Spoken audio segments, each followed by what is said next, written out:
Abu Hurairah, swara iki swara watu sing ucul sangka neraka jahanam. Dadi nek watu niku wis manggok, Pak. Manggok nang panggonan. Lah kok niku ucul sangka panggonane selama 70 tahun. Niku padahal watu sitok niku ucul selama 70 tahun niku suarane ra karo-karuan. Medeni sangat mengerikan. Walan intaha ila qariha, saiki wis gene swara to mboten, sebab watune wis manggok nang panggonane malih.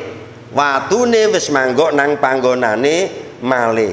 Niki dadi watu neraka niku kok ucul berteriak-teriak, Pak. Pengen manggok nang gone, kok ucul ngoten. Niki saking taate watu sing manggok nang neraka datang ngersanipun Allah Subhanahu wa taala.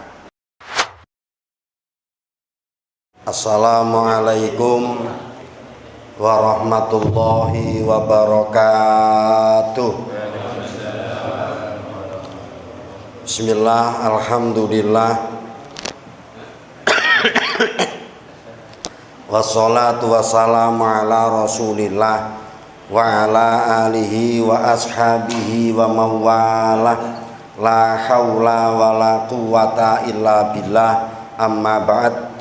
Hadratal kiram, para alim, para ulama, wabil akhos panjenenganipun Romo Kiai Haji Ahmad Badrus Sholih, pengasuh pesantren Al-Huda Munggah Ploso Nganjuk, Bapak Imam Sujono Al-Ustadz selaku takmir Musola Al-Hidayah, para bapak, para rawuh sedaya ingkang hadir, ingkang sedaya muga dimulyakne karo Allah Subhanahu wa taala.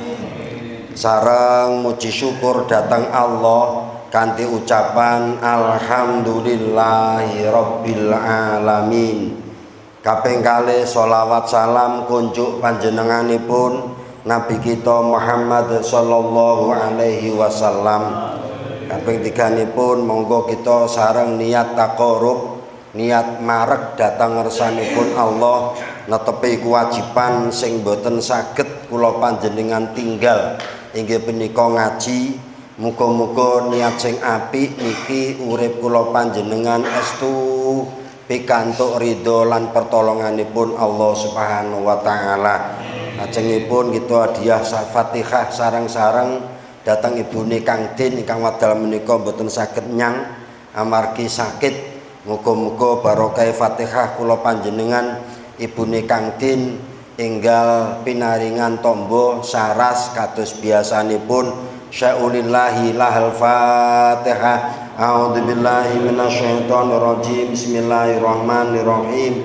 Alhamdulillahi rabbil alamin arrahmanirrahim maliki yaumiddin iyyaka na'budu wa iyyaka nasta'in ihdinas siratal mustaqim siratal ladzina an'amta 'alaihim ghairil maghdubi 'alaihim waladdallin. Amin ya rabbal.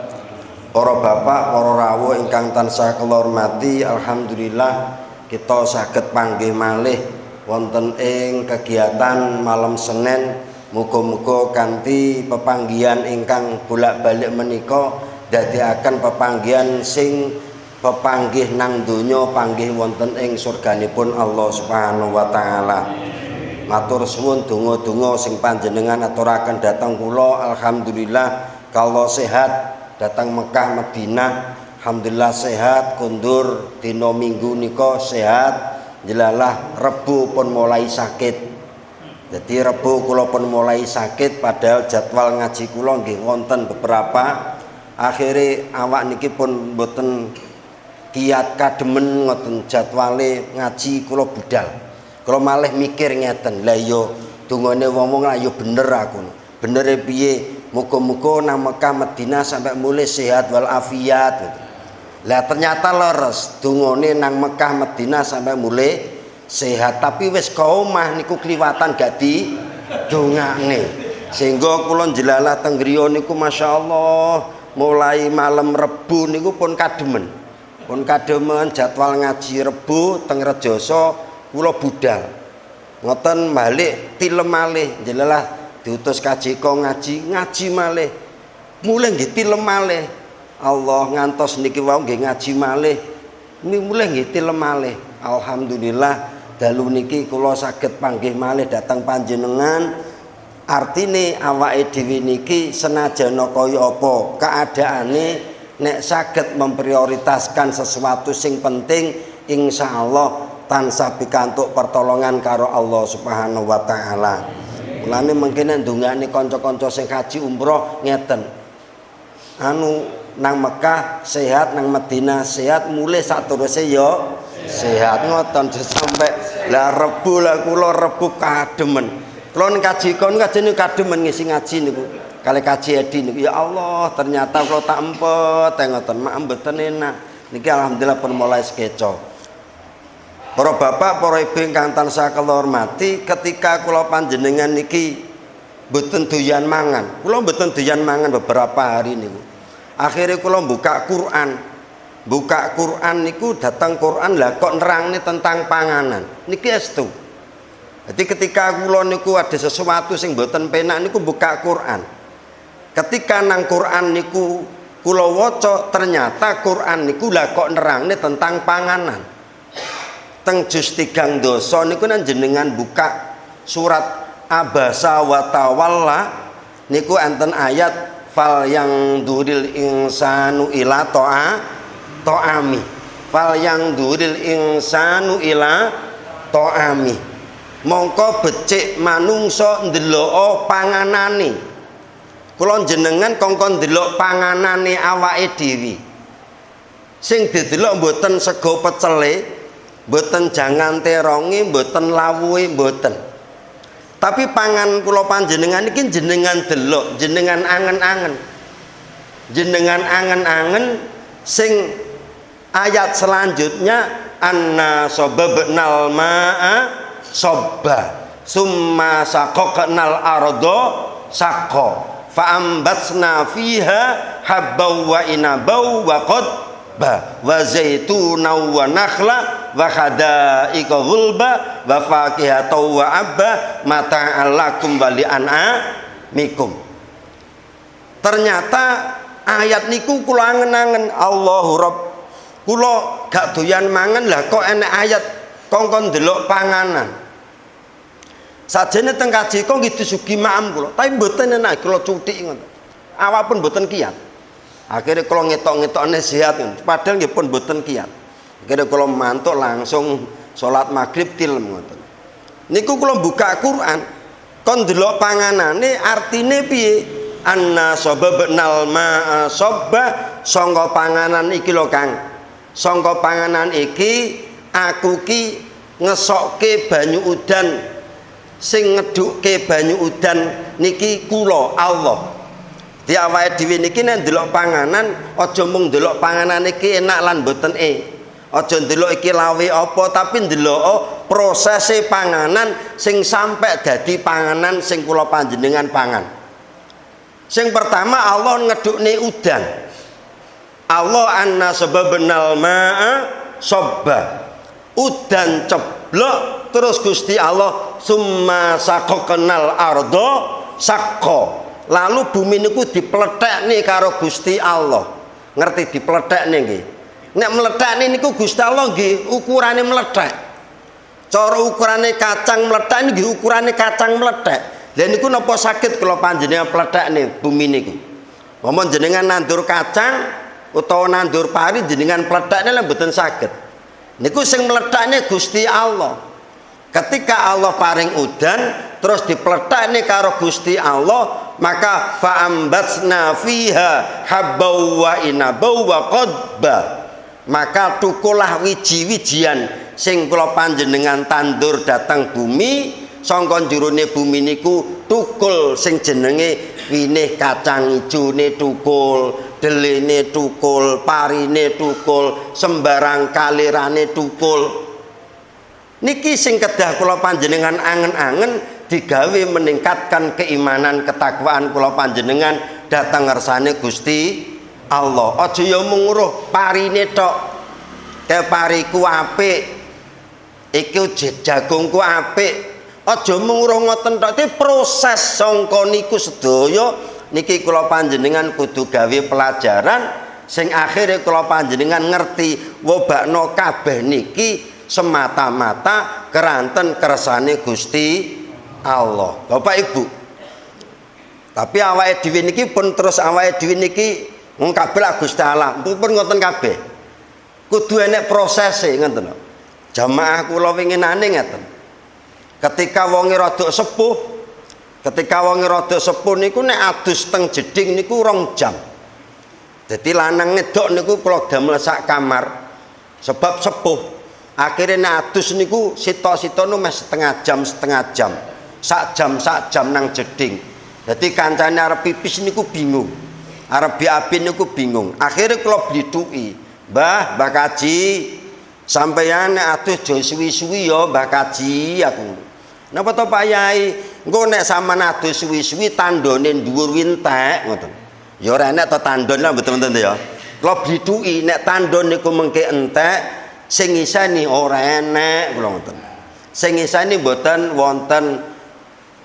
Saman purun to ngiseni kula ngotenaken sebab aduse ben gak suwi-suwi. Lah kok jape ngeten pun mboten napa-napa Pak Yai, mengke tandone kersane diisi karo Gusti Allah aku ngono. Niku estu mengke tandone kersane diisi Gusti. Lha kula malah mikir lha iki sing waras sapa aku.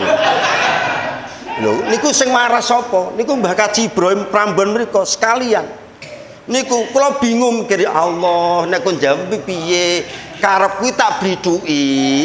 Tak biduki engko nek tandone dhuwur entek, sampean tanggung jawab gelem to ngisi tandon. Lah kok jawabane kersane Pak Yai, mengki kersane diisi Gusti Allah.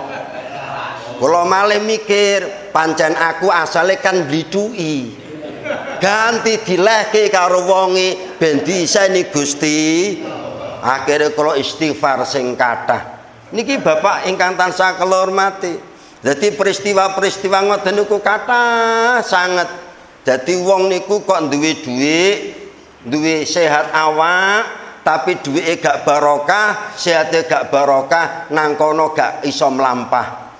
Teng mriku mboten wonten kegiatan napa-napa, ya mung lemah-lemah. Dijak ya boten purun lan sak pinunggalane. Mulane pengalaman datang kula panjenengan sedaya monggo bareng-bareng. Awake dhewe kudu gelem mikir pangeran Allah niku gawe panganan kangge awake dhewe nyampo akhir ayat mata alakum wali an'amikum supaya awake dhewe niki seneng iso mangan. Ngoten atine disenengke dhisik.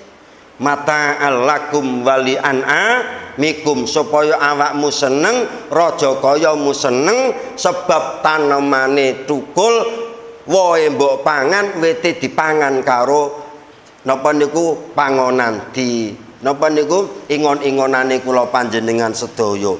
Niki pengalaman-pengalaman sing ngoten niku, maka sing paling pokok ketika kula panjenengan ibadah ngeten niki disenengne atine. Atine kudu seneng, Pak. Ngeten niki atine jenengan mboten seneng sesuk gak nyang. Pun niku atine kudu seneng dhisik. Mbuh piye bentuke seneng, mbuh piye bentuke senengno dhisik.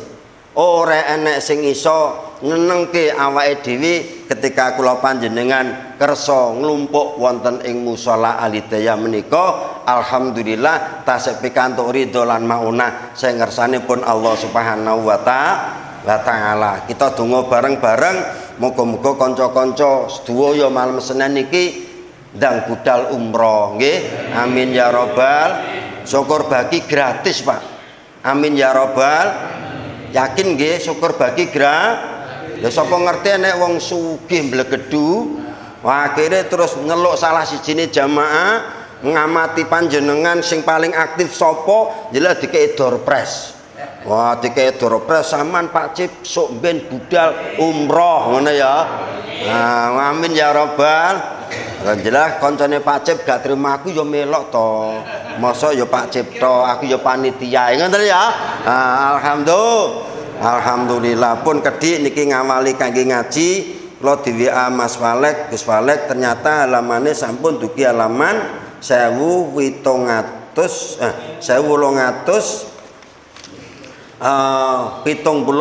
siji niki panggonan nyar. Dadi kula pengumuman datang para jamaah mriki nggo sareng-sareng melu, sareng-sareng ikut mangayu bagya kawontenan majelis malam Senin ngaji kitab Duratun Nasikhin. Pun mboten sami kerana-rana. Pokoke melu mawon. Pun to melu mawon. Wong melu niku pewenak. Mboten sami mikir aku gung salat, aku gung poso aktif, melu mawon. Nggo suwe-suwe lah aktif-aktif dhewe iso nglakoni dhewe. Pun Bismillahirrahmanirrahim halaman 1871. Qala dawuh sapa Abu Hurairah radhiyallahu taala an. Abu Hurairah dawuh kunna ana sapa ingsun ana iku ma'a Rasulillah sallallahu alaihi wasallam. Ketika Abu Hurairah niku bareng karo Kanjeng Nabi nggih jejer ngeten iki, padha kala karo Pak Cip ngeten iki jejer. Lah kok fasami'na mongko krungu sapa ingsun sautan ing swara ma'al haibati wa syiddati sing rekoso. Abu Hurairah bareng karo Kanjeng Nabi, lah kok enek swara sing swara niku hebat banget. Swara niku mengerikan sanget, enek swara sing mengerikan. Niku swara sing gak tau dirungokke ketika wong niku manggon nang alam donya ora tau krungu swara niku. Niki jenenge ngilmu mukasyafah, Pak. Barang wong gak roh, dhek roh niku jenenge mukasyafah. Mengke nginggo ngajeng kula crita mukasyafah. Sithik ngoten, Pak. Dadi niki penting. Rasulullah karo Abu Hurairah niku mireng swara sing mengerikan sekali. Faqala alaihi salatu wassalam, akhire Kanjeng Nabi niku dawuh datang Abu Hurairah, atadruna ma hada. Abu Hurairah sampean ngerti iki swara apa? Abu Hurairah takoki karo Kanjeng Nabi, iki swara apa Abu Hurairah? Qulna Allahu wa rasuluhu a'lam. Allah lan rasulipun ingkang langkung pirsa. Ketika kula panjenengan sedaya karo piyantun sing luwih unggul saking kula panjenengan, enek apa-apa kok wong sing luwih unggul karo awake dhewe niki takok, jenengan umpama iso njawab panjenengan sing langkung pirsa. Misal Mbah Yai Mat takon nang awake dhewe, senajan awake dhewe niki ngerti, niku jenengan ingkang langkung pirsa Mbah Yai kula mboten patos ngerti. Kula mboten patos pirsa. Niku tata krama sing pas kangge kula panjenengan. Kadangkala Mbah Yai niku nek ngaji kitab kan sering kali ngoten. Wacane piye iki Pak Mut? Ngoten kula biasa, tapi kula nggih mendel mawon, kula mboten kula jawab. Mendel mawon kula. Senajan kula iso kula mendel. Mboten wong pancen kula mendel mawon. Ketika kula panjenengan niki kok sampai metu swarane niku enek napa istilahnya istilah kemiso. Enek istilah kemisone niki lho, sok iso. Niki sing dadekne barokah ngilmu kula panjenengan mboten sampurna. Artinya barokah ngilmu niku sudah. Abu Hurairah ditakoki karo Kanjeng Nabi, iki swara apa Abu Hurairah? Awakmu ngerti? Mboten. Sing langkung ngerti inggih punika Allah lan Rasulipun Gusti Allah. Bareng ngoten Kanjeng Nabi dawuh qala hada hajarun. Iki watu arsala fi jahannam sing ucul sangka neraka jahanam mundu sabaina aman selama 70 tahun. Abu Hurairah swara iki swara watu sing ucul sangka neraka jahanam. Dadi nek watu niku wis manggok, Pak. Manggok nang panggonan. Lah kok niku ucul sangka panggonane selama 70 tahun. Niku padahal watu sitok niku ucul selama 70 tahun niku suarane ra karo-karuan. Medeni sangat mengerikan. Walan intaha ila qariha, saiki wis gene swara to? Mboten, sebab watune wis manggok nang panggonane malih. watune wis manggok nang panggonane malih. Niki dadi watu neraka niku kok ucul berteriak-teriak, Pak. Pengen manggok nang gone, pengen manggok nang gone. Kok ucul ngoten. Niki saking taate watu sing manggok nang neraka datang ngersanipun Allah Subhanahu wa taala. Dadi watu niku nek kadung taat senajan digawe urup-urup nang neraka, ucul niku lho, Pak. Ucul niku lho. Niku mboten purun lepas. Dhek pengen balik nang panggonane. Niki watu. Pemeneh kula panjenengan sing duwe ngakol, ayo awake dhewe bareng-bareng, aja sampai ucul, aja sampai lepas saka majelis-majelis sing kados ngeten iki sampai besok kula panjenengan sowan wonten ngersanipun Allah Subhanahu wa taala. Muga-muga husnul khotimah. Amin ya rabbal. Makaten sing kawula. Assalamualaikum warahmatullahi wabarakatuh.